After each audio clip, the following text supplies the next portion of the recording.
ನಮಸ್ಕಾರ ವೀಕ್ಷಕರೇ, ನಾನು ನಿಮ್ಮ ಮಂಜುನಾಥ್ ಅಡ್ವೊಕೇಟ್ ಮಾತಾಡ್ತಾ ಇರೋದು. ಯುವ ವಕೀಲರ ಪರವಾಗಿ ಒಂದು ಕಲಬುರಗಿ ಹೈಕೋರ್ಟ್ ಬೆಂಚಿನಿಂದ ಒಂದು ತೀರ್ಮಾನ ಬಂದಿದೆ.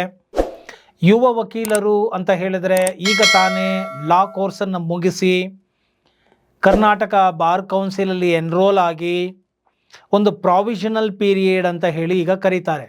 ಪ್ರಾವಿಷನಲ್ ಪೀರಿಯಡ್ ಅಂತ ಹೇಳಿದ್ರೆ 2 ವರ್ಷಗಳ ಅವಧಿಯನ್ನು ಪ್ರಾವಿಷನಲ್ ಪೀರಿಯಡ್ ಅಂತ ಹೇಳಿ ಗುರುತಿಸಲಾಗಿ ಈ 2 ವರ್ಷದ ಒಳಗೆ ಅವರು all India bar council AIBE ಈ ಒಂದು ಎಕ್ಸಾಮಿನೇಷನ್ ಇದನ್ನು ಅವರು ತಗೊಂಡು ಕ್ಲಿಯರ್ ಮಾಡ್ಕೋಬೇಕಾಗುತ್ತೆ. ಈ AIBE ಎಕ್ಸಾಮನ್ನು 2 ವರ್ಷದ ಒಳಗಡೆ ಕ್ಲಿಯರ್ ಮಾಡಲಿಲ್ಲ ಅಂತ ಹೇಳಿದ್ರೆ ಪ್ರಾವಿಷನಲ್ ಪೀರಿಯಡ್ ಒಳಗೆ ಆಗ ಅವರಿಗೆ ಇರುವಂತಹ ಆ ಒಂದು ಎನ್ರೋಲ್ಮೆಂಟ್ ಏನಿದೆ ಅದು ಸಸ್ಪೆನ್ಷನಲ್ಲಿ ಇರುತ್ತೆ.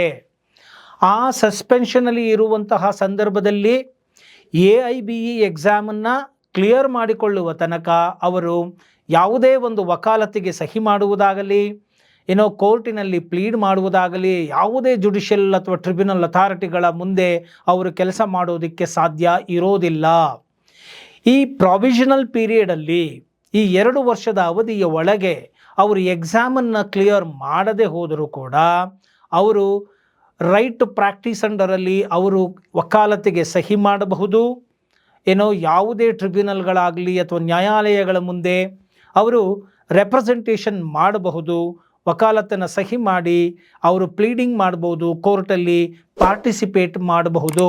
ಇದಕ್ಕೆ ಯಾವುದೇ ತರಹದ ನಿರ್ಬಂಧಗಳು ಇರುವುದಿಲ್ಲ ಅಂತ ಹೇಳಿ ಈ ಒಂದು ಮಹತ್ವದ ಆದೇಶವನ್ನು ಸ್ಪಷ್ಟತೆಯನ್ನು ಕಲಬುರಗಿ ಹೈಕೋರ್ಟು ಯುವ ವಕೀಲರುಗಳಿಗೆ ನೀಡಲಾಗಿದೆ.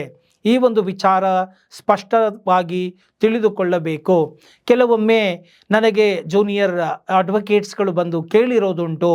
ಸೊ ಈ ಒಂದು ಎನ್ರೋಲ್ಮೆಂಟ್ ಆಗಿ ಅವರಿಗೆ ಸರ್ಟಿಫಿಕೇಟ್ ಕೊಡುವಂತಹ ಸಂದರ್ಭಗಳಲ್ಲಿ ಅವರಿಗೆ ನೀವು ಸೀನಿಯರ್ ಅಡ್ವೊಕೇಟ್ ಅಂಡರಲ್ಲಿ ಕೆಲಸ ಮಾಡಿ ಅವರ ಗೈಡೆನ್ಸಲ್ಲಿ ಕೆಲಸ ಮಾಡಿ ನೀವು ಆ ವಕಾಲತ್ತುಗಳಿಗೆ ಸಹಿ ಮಾಡೋದಾಗಲಿ ಪ್ಲೀಡಿಂಗ್ ಮಾಡೋದಾಗಲಿ ಮಾಡೋದಕ್ಕೆ ಹೋಗಬೇಡಿ ಇಂಡಿಪೆಂಡೆಂಟ್ ಆಗಿ ಅಂತ ಹೇಳಿಬಿಟ್ಟು ಹೇಳುವುದುಂಟು, ಓರಲ್ ಆಗಿ ಗೈಡೆನ್ಸ್ ಮಾಡುವುದುಂಟು. ಇದು ತಪ್ಪು ಅಂತ ನಾನು ಬಯಸುವುದಿಲ್ಲ. ಯಾಕೆ ಅಂತ ಹೇಳಿದರೆ ತಕ್ಷಣವೇ ನೋಡಿ, ಈ ಒಂದು ಎನ್ರೋಲ್ಮೆಂಟ್ ಆದ ಕೂಡಲೇ ಅವರು ಪ್ರಾಕ್ಟೀಸಿಗೆ ಹೋಗಿಬಿಟ್ರೆ ಥಿಯರಿಟಿಕಲ್ ಆಗಿ ಕಲಿತಿರುವುದು ಬೇರೆ ಇರುತ್ತೆ ಮತ್ತು ಪ್ರಾಕ್ಟಿಕಲ್ ಆಗಿ ಒಂದು ಕೇಸಿನಲ್ಲಿ ಸೆನ್ಸಿಟಿವಿಟಿ ಪಾರ್ಟ್ ಅನ್ನೋದು ಇರುತ್ತೆ. ಅಂದರೆ ಸೂಕ್ಷ್ಮವಾಗಿ ಗ್ರಹಿಸುವಂತಹ ಕೆಲವು ವಿಚಾರಗಳು ಇರುತ್ತೆ. ಆ ಒಂದು ಕಾನೂನನ್ನು ಯಾವ ರೀತಿಯಲ್ಲಿ ಹೇಗೆ ಎಷ್ಟರ ಮಟ್ಟಿಗೆ ಯಾವಾಗ ಅನ್ವಯಿಸಿಕೊಳ್ಳಬೇಕು, ಕೇಸಿನಲ್ಲಿ ಹೇಗೆ ನಡೆಸಿಕೊಳ್ಳಬೇಕು ಅನ್ನುವುದು ಪ್ರಾಯೋಗಿಕವಾಗಿ ಅನುಭವಗಳನ್ನು ಪಡೆದ ಮೇಲೆ ಬರುವಂಥದ್ದಾಗುತ್ತೆ. ಆದ್ದರಿಂದ ಈ ಒಂದು ಅನುಭವಯುಕ್ತ ವಕೀಲರುಗಳ ಒಂದು ಅಂಡರಲ್ಲಿ ಪ್ರಾಕ್ಟೀಸನ್ನು ಮಾಡಿ ನೀವು ಕೇಸನ್ನು ನಡೆಸಿಕೊಂಡ್ರೆ ಆಗ ಕಕ್ಷಿದಾರರಿಗಳಿಗೂ ಕೂಡ ಸಹಾಯ ಆಗುತ್ತೆ. ಅದನ್ನು ಬಿಟ್ಟು ಎನ್ರೋಲ್ಮೆಂಟು ಈಗ ತಾನೇ ಗ್ರ್ಯಾಜುಯೇಷನ್ ಮುಗೀತು, ಎನ್ರೋಲ್ಮೆಂಟ್ ಆದ ತಕ್ಷಣ ನಾನು ಇಂಡಿಪೆಂಡೆಂಟ್ ಆಗಿ ಮಾಡ್ತೀನಿ ಅಂತ ಹೋಗಿಬಿಟ್ರೆ ಆಗ ಮಾಡಬಹುದು. ಬಾರ್ ಕೌನ್ಸಿಲಲ್ಲಿ ಲಿಖಿತವಾಗಿ ಯಾವುದೇ ನಿರ್ಬಂಧಗಳು ಇಲ್ಲ ಮತ್ತು ಆಲ್ ಇಂಡಿಯಾ ಬಾರ್ ಕೌನ್ಸಿಲಲ್ಲೂ ಕೂಡ ಯಾವುದೇ ನಿರ್ಬಂಧಗಳು ಇಲ್ಲ. ಹೀಗಾದರೂ ಕೂಡ ಎಷ್ಟೋ ಕಡೆ ಓರಲ್ ಆಗಿ ಯುವ ವಕೀಲರುಗಳಿಗೆ ಈ ರೀತಿಯಾಗಿ ನಿರ್ಬಂಧವನ್ನು ಹೇರಲಾಗ್ತಾ ಇದೆ ಅಂತ ಹೇಳಿ ಕೇಳ್ಪಟ್ಟಿದ್ದೇನೆ. ಮತ್ತು ಅವರುಗಳು ಅಟೆಂಡ್ ಮಾಡಬೇಡಿ, ಇದು ತಪ್ಪು, ಇದು ಹಾಗೆ ಅಂತ ಹೇಳುವುದನ್ನು ಕೇಳ್ತಾ ಇದ್ದೇನೆ ಮತ್ತು ಅದನ್ನು ಕೇಳಿಸಿಕೊಂಡಿದ್ದೇನೆ. ಆದ್ದರಿಂದ ಇದು ಇದಮಿತ್ತಮ್ಮಾಗಿ ಮಾಡಲೇಬಾರ್ದು ಅಂತ ಹೇಳಿ ಖಡಕ್ಕಾಗಿ ಅವರುಗಳ ಮೇಲೆ ನಿರ್ಬಂಧ ಹೇರುವುದು ತಪ್ಪಾಗುತ್ತೆ.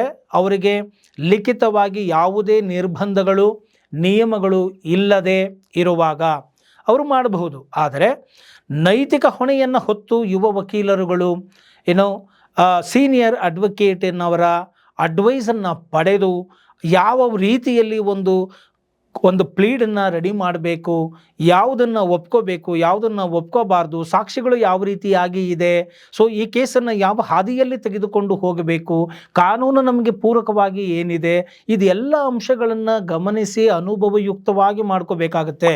ಈ ಒಂದು ಅನುಭವ ಇಲ್ಲದೆ ಇದ್ದಾಗ ಮಾಡಿದಾಗ ಕಕ್ಷಿದಾರರಿಗೆ ತೊಂದರೆ ಆಗಬಾರದು ಅಥವಾ ಆಗುವ ಸಂಭವವೂ ಇರುತ್ತದೆ. ಆದ್ದರಿಂದ ಈ ಒಂದು ಹಿತನುಡಿ ಅಂತ ಹೇಳುವುದು ಖಂಡಿತ ತಪ್ಪಲ್ಲ. ಅದು ನನ್ನ ವೈಯಕ್ತಿಕ ಅಭಿಪ್ರಾಯವೂ ಕೂಡ. ಅವರು ಹೇಳುವುದು ಸರಿಯಾಗಿದೆ, ಅದನ್ನು ನೀವು ಪಾಲನೆ ಮಾಡುವುದು ಬಿಡುವುದು ಯುವ ವಕೀಲರಿಗೆ ಬಿಟ್ಟಿದ್ದು. ಆದರೆ ಈ ವಿಡಿಯೋ ಮುಖಾಂತರ ನಾನು ಏನು ಹೇಳಲಿಕ್ಕೆ ಬಯಸ್ತಾ ಇದ್ದೀನಿ ಅಂದರೆ, ನಿಮಗೆ ಯಾವುದೇ ಲಿಖಿತ ನಿರ್ಬಂಧಗಳು ಇಲ್ಲ. ಕೋರ್ಟು ಕೂಡ ಸ್ಪಷ್ಟವಾಗಿ ಓರಲ್ ಆಗಿ ಹೇಳಿದೆ. ಸೊ 2013 ಮತ್ತು ಅದರ ಸರ್ಕ್ಯುಲೇಷನ್ ನೋಡಿ ಇದರಲ್ಲಿದೆ. ಅದರಲ್ಲೂ ಕೂಡ ನಿಮಗೆ ಕ್ಲಿಯರ್ ಆಗಿ ರೈಟ್ ಟು ಪ್ರಾಕ್ಟೀಸ್ ನಿಮಗೆ ಕೊಟ್ಟಿದ್ದಾರೆ. ಆ ಒಂದು ನಿರ್ಬಂಧದ ಸಮಯ ಅನ್ನೋದು ಇಲ್ಲವೇ ಇಲ್ಲ. ಸೊ ಆ 2 ವರ್ಷ ಪ್ರಾವಿಷನಲ್ಲೂ ಕೂಡ ನೀವು ಪ್ರಾಕ್ಟೀಸನ್ನು ಮಾಡಬಹುದಾಗಿದೆ.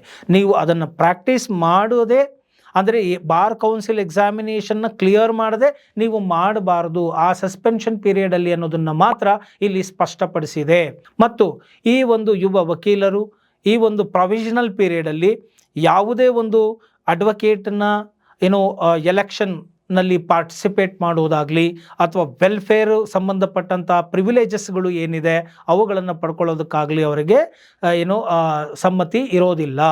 ಅದನ್ನು ಬಿಟ್ಟು ಅವರು ಪ್ರಾಕ್ಟೀಸ್ ಮಾಡೋದಕ್ಕೆ ಯಾವುದೇ ನಿರ್ಬಂಧಗಳು ಇರೋದಿಲ್ಲ ಅನ್ನೋದನ್ನು ಸ್ಪಷ್ಟವಾಗಿ ಹೇಳಲಾಗಿದೆ. ಸೊ ಈ ಒಂದು ವಿಷಯದ ಬಗ್ಗೆ ಸಾಕಷ್ಟು ಗೊಂದಲಗಳು ಯುವ ವಕೀಲರಲ್ಲಿ ಇದ್ದಿದ್ದರಿಂದ, ಇದು ನನ್ನ ಗಮನಕ್ಕೆ ಬಂದಿದ್ದರಿಂದ ಈ ಒಂದು ವಿಚಾರವನ್ನು ಈ ಒಂದು ವಿಡಿಯೋ ಮುಖಾಂತರ ನಿಮಗೆ ತಿಳಿಸಿಕೊಡ್ತಾ ಇದ್ದೇನೆ. ಇಷ್ಟವಾಗಿದ್ದೇ ಆದಲ್ಲಿ ಮರೆಯದ ಹಾಗೆ ಲೈಕ್ ಮಾಡಿ ಮತ್ತು ಇತರರಿಗೂ ಕೂಡ ಶೇರ್ ಮಾಡಿ, ನಿಮ್ಮ ಅಭಿಪ್ರಾಯಗಳನ್ನು ಕಾಮೆಂಟ್ ಮಾಡಿ ಅಂತ ಹೇಳ್ತಾ ಈ ವಿಡಿಯೋವನ್ನು ಇಲ್ಲಿಗೆ ಮುಗಿಸ್ತಾ ಇದ್ದೀನಿ. ಜೈ ಹಿಂದ್, ಜೈ ಕರ್ನಾಟಕ ಮಾತೆ.